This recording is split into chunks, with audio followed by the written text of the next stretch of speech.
Hello दोस्तों, हमारे channel में आपका स्वागत है। अक्सर हम लोगों को कहते हुए सुनते हैं कि एलआईसी का रिटर्न तो बहुत ख़राब है। एलआईसी से बढ़िया है कि आप mutual fund, gold, bank FD या अन्य किसी जगह पे अपना पैसा लगा दो। आइए समझते हैं कि क्या एलआईसी का रिटर्न इतना ख़राब है, और अगर एलआईसी का रिटर्न इतना ख़राब है तो एलआईसी पॉलिसी लोग खरीदते क्यों हैं। इस सवाल का जवाब समझने से पहले आइए देखते हैं एलआईसी के अलावा आपके पास निवेश के अन्य विकल्प क्या हैं। क्योंकि एक बार अगर हमें अन्य विकल्पों के बारे में विस्तार से पता होगा तो हम आसानी से कंपेयर कर पाएंगे और देख पाएंगे कि क्या एलआईसी का रिटर्न वाकई ख़राब है। एलआईसी के अलावा हमारे पास कुछ जो विकल्प हैं वो हैं बैंक फिक्स्ड डिपॉजिट या एफडी, आरडी, पोस्ट ऑफिस की स्कीम है जहां पैसा लगा सकते हैं। इसके अलावा म्यूचुअल फंड, एसआईपी या इक्विटी मार्केट में पैसा लगा सकते हैं। आप बॉन्ड्स में पैसा लगा सकते हैं, गोल्ड या सोने में पैसा लगा सकते हैं, प्रॉपर्टी या रियल एस्टेट में पैसा लगा सकते हैं। इसके अलावा पीपीएफ या एनपीएस में भी पैसा लगा सकते हैं। आइए इन विकल्पों के बारे में एक एक करके विस्तार से समझते हैं। आइए सबसे पहले हम पहले वाले विकल्प यानी bank fix deposit, RD, post office scheme के बारे में समझते हैं। फिक्स डिपॉजिट और आरडी लघु अवधि, कम रिस्क और गारंटेड पर कम रिटर्न वाले निवेश विकल्प हैं। इनसे जो भी रिटर्न आता है वो टैक्स फ्री नहीं होता है, वो आपकी इनकम में क्लब होता है। पोस्ट ऑफिस स्कीम में मंथली इनकम स्कीम, जिसे एमआईएस भी कहते हैं, सीनियर सिटीजन स्कीम इत्यादि कुछ लघु अवधि, कम रिस्क वाली लेकिन गारंटेड और सरकार द्वारा परिवर्तित दर वाले निवेश विकल्प हैं।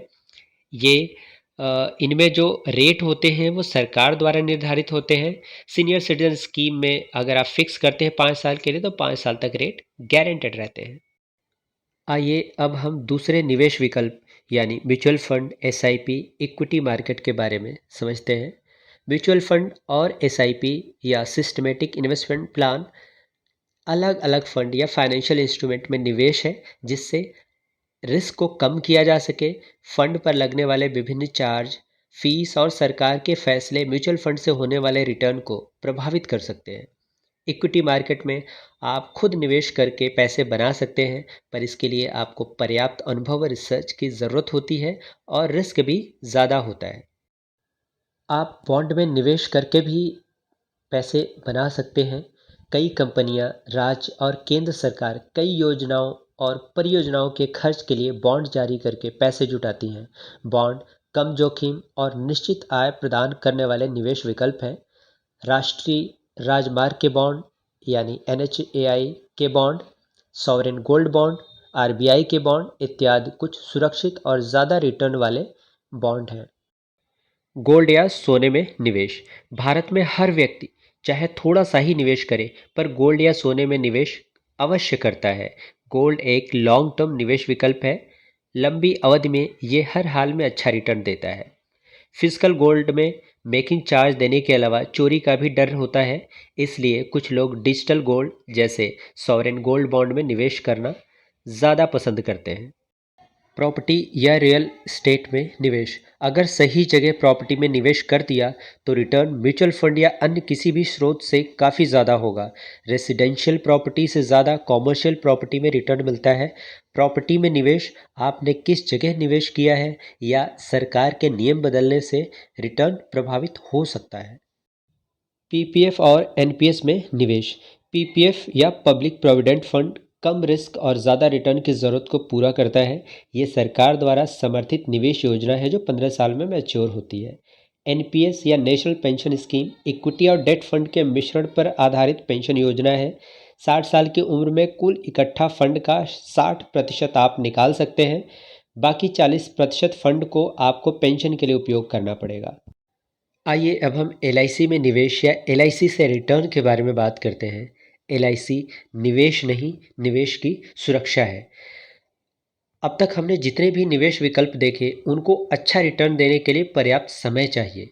एलआईसी के प्लान पहले दिन से आपके सालाना प्रीमियम के 10 गुना से लेकर 600 गुना या उससे भी ज़्यादा की वित्तीय सुरक्षा और गारंटी देते हैं। एलआईसी के ये प्लान सुनिश्चित करते हैं कि अगर आपके साथ कोई अनहोनी हो जाती है तो आपके परिवार को एलआईसी से पर्याप्त पैसे मिल जाए और बाकी के निवेश सुरक्षित रहें। एलआईसी मतलब परिवार की वित्तीय सुरक्षा के साथ दीर्घावधि लक्ष्यों की पूर्ति। एलआईसी या जीवन बीमा दीर्घावधि लक्ष्यों जैसे रिटायरमेंट प्लानिंग, बच्चों की पढ़ाई, शादी, regular income, life time pension, tax free fund आदि की पूर्ति के लिए है। एलआईसी या जीवन बीमा के महत्व को एक उदाहरण से समझते हैं। मेरे नोन में एक रवि कुमार हैं जिनकी शादी 2020 में हुई। उन्होंने अपने नाम पर 25 लाख बीमा राशि का 25 साल का एलआईसी का जीवन लक्ष्य प्लान लिया। इसके लिए उन्हें लगभग 1 लाख रुपए का सालाना प्रीमियम भरना पड़ा। 2 साल तक प्रीमियम भरने के बाद रवि कुमार की 2022 में असामयिक मृत्यु हो जाती है। इस प्लान के फीचर्स के हिसाब से नॉमिनी, जो कि उनकी पत्नी लता जी हैं, को बीमा राशि का 10% यानी 25 लाख का 10% जो कि 2.5 लाख हो रहा है। एलआईसी हर साल 25वें साल यानी मैच्योरिटी तक देगी और ये पॉलिसी भी चलती रहेगी और 25 साल पूरे होने पर लगभग 65 लाख रुपए मैच्योरिटी के तौर पर मिल जाएंगे। इस प्लान में रवि कुमार ने लगभग 2 लाख रुपए प्रीमियम भरा था। अब रवि कुमार की मृत्यु के बाद एलआईसी 25 लाख का 10% अगले 23 साल तक देगी। 25 लाख इंटू 10% इंटू 23 ये होगा 2.5 लाख इंटू 23, ये हो रहा है 57,50,000। तो अगले 23 सालों में एलआईसी हर साल 2.5 लाख यानी कुल 57,50,000 रुपये देगी। 25 साल पूरे होने पर लगभग 65 लाख मैच्योरिटी अलग से मिलेगी। 2 लाख भरकर मिली कुल राशि 57,50,000 प्लस 65 लाख, ये हो रहा है 1,22,50,000। अब आप बताइए 2 लाख रुपए प्रीमियम भरकर लगभग 1,22,50,000 की गारंटी या इतना रिटर्न किस इन्वेस्टमेंट से मिल सकता है। अब आइए देखते हैं एलआईसी में मरने पर ज़्यादा पैसा मिलता है, जीने पर कुछ नहीं मिलता। इस प्लान में अगर रवि कुमार 25 साल यानी मैच्योरिटी तक जिंदा रहते तो इस प्लान में 22 साल प्रीमियम भरना पड़ता। जीएसटी मिलाकर लगभग 22,50,000 का प्रीमियम उन्हें भरना पड़ता और मैच्योरिटी पर उन्हें लगभग 65 लाख मिल जाते। 22,50,000 भरकर 65 लाख मैच्योरिटी क्या कुछ भी नहीं है? वो भी पहले दिन से ही सालाना प्रीमियम का लगभग 120 गुना ज़्यादा वित्तीय सुरक्षा के साथ। ऐसा नहीं है कि एलआईसी में मरने पर ही ज़्यादा पैसा मिलता है, जिंदा रहने पर भी पैसा मिलता है और आपने जितना भरा है उससे बढ़कर मिलता है। और जो अमाउंट मिलता है वो अधिकतर प्लान में टैक्स फ्री मिलता है। तो अगर आप इस हिसाब से काउंट करेंगे तो आपको मिलने वाला पैसा कई जगह इन्वेस्टमेंट से ज़्यादा होता है। एलआईसी में निवेश या एलआईसी से रिटर्न को और बेहतर तरीके से समझने के लिए आइए हम एचएलवी और पर्याप्त बीमा के कॉन्सेप्ट को समझते हैं। एचएलवी ह्यूमन लाइफ वैल्यू या मानव जीवन मूल्य किसी भी व्यक्ति का कितने तक का बीमा होना चाहिए, कितना अधिकतम बीमा हम कर सकते हैं, ये निर्धारित करने में मदद करता है। मानव जीवन मूल्य या एचएलवी किसी व्यक्ति की सालाना आय, उम्र, लोन या अन्य लायबिलिटी के हिसाब से निर्धारित की जाती है। वैसे अगर आपकी उम्र 35 साल से कम है तो आपकी एचएलवी या ह्यूमन लाइफ वैल्यू या मानव जीवन मूल्य, अगर आपकी पहले से कोई पॉलिसी नहीं चल रही है, कोई लायबिलिटी नहीं है, तो आपकी सालाना आय का 25 गुना होगी। दूसरे शब्दों में आप अपनी सालाना आय के 25 गुना तक के सम एश्योर्ड का बीमा करा सकते हैं। वैसे किसी भी व्यक्ति को अपनी सालाना आय के कम से कम 10 गुना के बराबर बीमा करा के रखना चाहिए, जिससे आपके ना रहने पर भी आपका परिवार उसी जीवन शैली या उसी लाइफ स्टाइल को मेंटेन करते हुए अगले 10 साल तक बिना किसी परेशानी के साथ ज़िंदगी व्यतीत करता रहे। अगर आपने अपनी आय के हिसाब से पर्याप्त बीमा करा रखा है तो आप बाकी बचत को अन्य जगह या अन्य निवेश ऑप्शन में भी लगा सकते हैं। किसी एलआईसी एडवाइज़र या किसी भी फाइनेंशियल एडवाइज़र या फिर किसी व्यक्ति विशेष के कहने भर से कोई प्लान ना चुनें।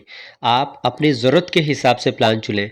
आप प्लान लेने से पहले खुद से पूछें और पता करें कि आपको कैसा प्लान चाहिए और क्यों।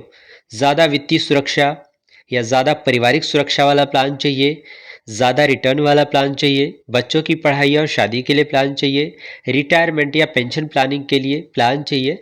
ज़रूरत के हिसाब से प्लान लेने पर आपको कभी निराशा नहीं मिलेगी। ये सबसे ज़रूरी बात है कि सारा पैसा कभी भी एक ही जगह ना लगाएं। आपका इतना बीमा होना चाहिए कि किसी अनहोनी के होने पर भी आपका परिवार अगले 10 साल तक बिना परेशानी के जीवन यापन कर सके।